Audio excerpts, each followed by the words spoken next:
I'm going to make a general assumption here that everyone understands the concept of a disk drive letter, okay?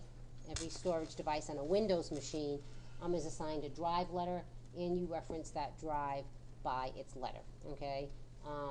And what I want to talk about next is that the default, okay, when I'm looking at, and I kind of demonstrated this already when we did, you know, DIRC colon, okay, what is that going to show me? At this point, I have no clue because I don't remember where I was last when I was on the C drive. But the point is that it's not going to show me the root of drive C because I didn't tell it to show me the root of drive C. I told it to show me the default directory of drive C. If I'm not sure what the default directory is, then I can type cdc colon, so you can see in this particular command prompt session, when I was on drive C, I was in the J rooted directory. So had I typed dirc colon, this would give me a listing of the contents of the J rooted directory. Okay, so when I reference something like, when I say a default, okay, current location is one thing, okay, a default, if it's a default, if I type dir astro.txt, I haven't told it where to look for this file, so it's going to, by default, look in my current location. It's going to look in my current location for something called astro.txt. So when I'm providing a directory listing from the command prompt, I can provide an explicit instruction, dirc colon / Windows, okay? I told it exactly where the folder was, on which drive, and where on that drive. Okay, that's an explicit instruction. So if I do that and I press the Enter key, it displays the contents of the Windows directory.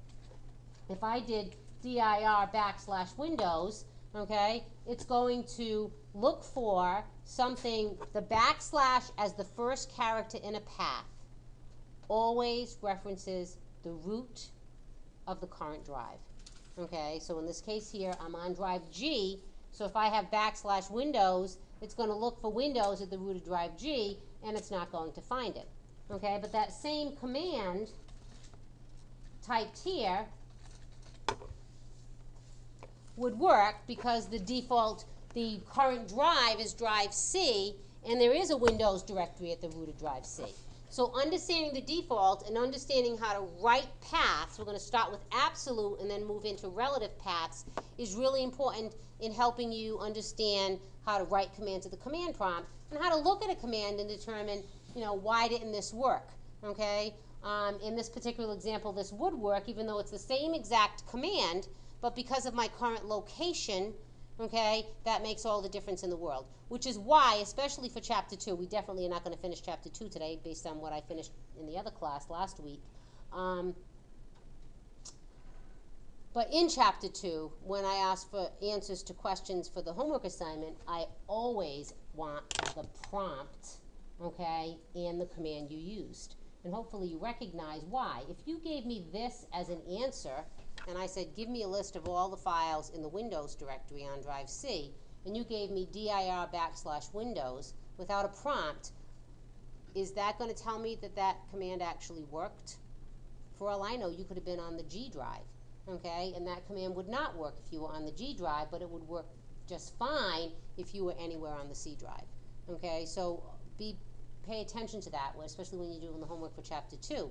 I always want the prompt and the command, and almost never want the output, okay? I wasn't here for last class, so you wanted a screenshot, basically, of the... No, you can copy the text, okay? So you can do it if you right-click on the, while you're in the command prompt, right-click, choose mark, highlight, enter. Not Control-C or anything, enter. There's instructions on the class website on the supplemental materials page. Okay, thank you. When you put direct and you put the space and the backslash, will that still work if you don't put the space? If you just put the backslash? With dir,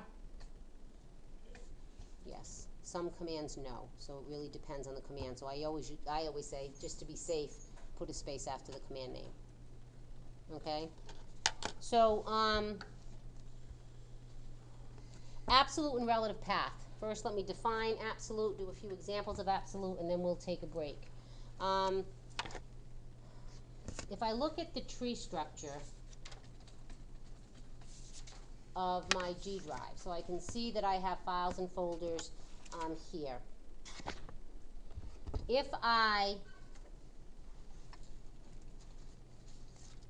gonna just pop this open here because I don't have my, I call them my crayons. I forgot my crayons. I'll get them during break. But for now, I'll just use the notepad as my board here. The absolute path always, well, first of all, it exactly identifies the location of the file or folder. Okay. It always, always, always, always, always, always, always begins with a drive letter colon and a backslash. Always. Okay? So if you were to look at which of the following commands uses an absolute path to, if it starts with a drive letter colon and a backslash, it's absolute. If it doesn't start with a drive letter colon and a backslash, it's not absolute. Okay? So for now, the absolute path always exactly identifies the location of the file or folder on whatever storage device it's on. So if we look at this, if I said to you, I want, and what I want you to concentrate on initially is not necessarily applying the command, or the path, I should say, to a command. Okay, just looking at what I usually spend time with at this point in this chapter is writing the path. Never mind what command you're going to execute with it. Okay, if you have a solid understanding of how to write an absolute path, and more importantly, a relative path, which we'll eventually get to, then you can apply that to any command. Okay, so I want you to concentrate initially on understanding how to write a path, not necessarily looking at using it with a command, but just how do I write the path. Once you know how to write the path, then I'll be able to say, okay, you can use the copy command, use the relative path. You shouldn't have, you would now you just need to know, what is the copy command syntax, okay? How can I use that command? If I already know how to write an absolute path or a relative path with one command, it's not going to be any different with another command. So it's just a matter of learning the syntax of the new command. So writing an absolute path always, always, always, always, always starts with a drive letter colon and a backslash. If I said I wanted you to write the absolute path to the movies directory in this particular structure, it would be basically the drive letter colon and a backslash and a path to the folders from the root to the folder, okay? Each folder name separated by a backslash. So if I say G colon backslash, did I say movies? Yes.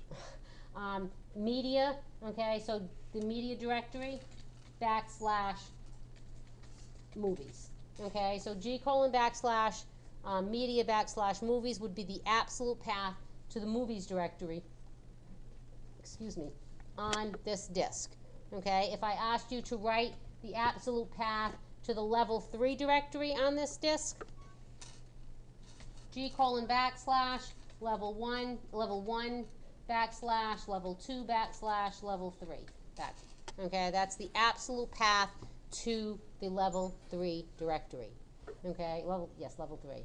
If I popped up this folder image here, okay? Is there a way for it not to do that? Okay. I don't know how. This is not what I wanted. I want it to be bigger than that. Why don't we take a break, okay? Come back and I'll get this all situated and then we'll come back and pick up from here.